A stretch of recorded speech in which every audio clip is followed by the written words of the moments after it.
Comment on a scrappé ce PDF pourtant impossible à scraper pour trouver des dirigeants de franchise au Canada? Bonjour à vous, moi c'est Sylvain Cointe, je suis le cofondateur de l'agence de prospection Lead Panda. On a accompagné plus de 95 entreprises à créer des fichiers de prospection et à faire du call pour prendre des rendez-vous dans différents secteurs d'activité. Voilà, n'hésitez pas si vous avez des besoins, toutes les infos sont dans la description. Sinon, n'hésitez pas à liker, vous abonner pour la force. Et c'est parti pour la vidéo. Donc, comme je vous disais, on avait besoin de trouver des entreprises qui ont un système de franchise au Canada. Donc, qu'est-ce qu'on a fait? Comme d'habitude, on a demandé à ChatGPT, ok, où est-ce qu'on peut les trouver? Donc pour ça, on a un GPTs et on a un prompt spécial. Et il nous donne du coup une liste des annuaires de franchise au Canada, ou de magazines, ou de salons, etc. D'ailleurs, à noter, on aurait pu aussi demander une liste directement des noms de marques de franchise, mais c'est moins précis, c'est moins exhaustif. Donc là, ce qu'on a fait, c'est qu'on a demandé ça. Il y avait plusieurs annuaires, comme d'habitude. On les a tous extraits, on les a tous scrappés pour en faire une grosse base de données et les mettre tous au même endroit. Mais là, on avait un cas un peu particulier. C'est qu'on est tombé sur ce PDF. Donc c'est un magazine qui recense beaucoup de réseaux de franchises. Et ce PDF est incroyable parce que on a toutes les informations qu'il nous faut, notamment le numéro de téléphone de la personne qui gère. Pour certains, le nom, prénom de la personne. Ici, par exemple, contact Stéphanie Watson, elle est COO. On a son mail, on a son numéro de téléphone, etc. Donc ça, pour nous, c'est vraiment de l'or en barre. On a la bonne personne, la bonne entreprise et le bon numéro.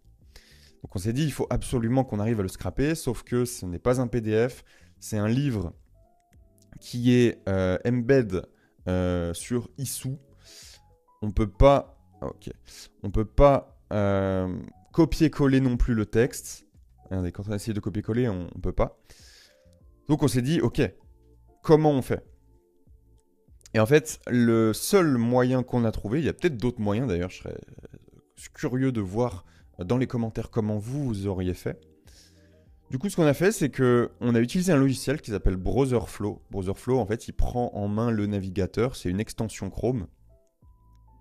Et il a pris des screenshots des pages et il a automatiquement appuyé sur le bouton Next après. Donc là, on s'est retrouvé avec des screenshots des pages. Et en fait, on s'est dit, on va utiliser l'OCR. Donc l'OCR, c'est une IA qui permet de extraire le texte d'une image. Enfin, c'est une technologie, je ne sais même pas si c'est une IA derrière. Donc, c'est une technologie qui permet d'extraire le texte d'une image et le structurer. Donc, c'est dit, ok, on va faire ça. Donc, ce qu'on a fait, c'est qu'on avait des screenshots, sauf que les screenshots n'étaient pas assez qualitatifs pour les exploiter. Donc, on a utilisé ces screenshots et on les a mis dans un rehausseur de qualité. Puis, on les a transformés en PDF. Donc là, ce qui fait, c'est qu'on avait des screenshots de ces pages-là en PDF de qualité. Ensuite, ce qu'on a fait, c'est qu'on les a mis dans un logiciel qui s'appelle NotebookLM. NotebookLM, si vous ne connaissez pas, je vous invite vraiment à le tester. Donc c'est une IA de Google qui permet de lui donner des sources. Donc on ajoute tous les PDF qu'on avait pris. Et on lui dit, ok, fais-moi un tableau structuré du nom des entreprises présentes sur ces PDF, ainsi que les personnes, ainsi que les numéros de téléphone et toutes les informations qui m'intéressent. Du coup, on a mis les PDF, donc il a fallu le faire par batch de, il me semble que c'était 30 PDF, et demander du coup à l'IA de faire un tableau structuré. Et une fois qu'on a eu un tableau structuré, là, on a importé tout ça dans Clay, comme d'habitude. Hop. Et on avait du coup en source, voilà, le magazine Franchise Canada. Et on a tout le nom des entreprises, le site web, etc. Donc là, vu qu'on avait aussi scrappé d'autres annuaires, On a tout mis dans cette table, on a dédoublonné et on avait des entreprises uniques. Donc on avait 1800 réseaux de franchises uniques au Canada qu'on a identifiés. Bien sûr, comme d'habitude, quand on n'a pas le site web, on envoie un agent IA sur Google pour trouver le site web de l'entreprise. Donc là, c'est une table qui est déjà créée, mais ça revient au même. Donc là, boum, on envoie et 5 secondes, 10 secondes après, on a le résultat que l'agent IA a trouvé. Ensuite, pareil, on envoie un agent IA pour retrouver l'URL LinkedIn de l'entreprise. On normalise l'activité de l'entreprise.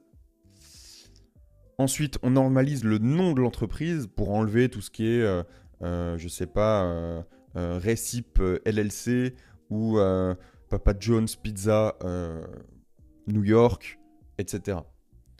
Plutôt Montréal, vu que c'est au Canada.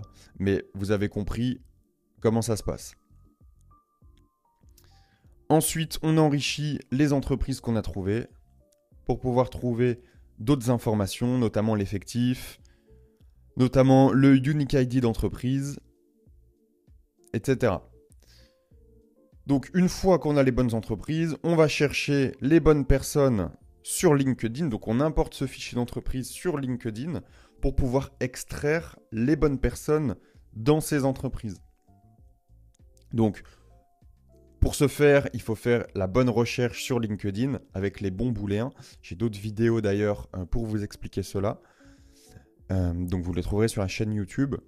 Et ensuite, on extrait avec Vein, Vein.io. Pareil, il y a une vidéo, on pourra la mettre d'ailleurs en fiche ou dans la description.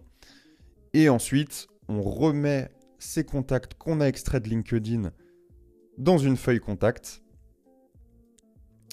Ensuite, on nettoie tout ça. On rajoute aussi tous les contacts qu'on avait sur le PDF principal. Parce qu'on s'est dit, en fait, il n'y a peut-être pas tout. Si par exemple, la personne ou le numéro mentionné ici ne répond pas, on est quand même allé chercher d'autres personnes dans les entreprises.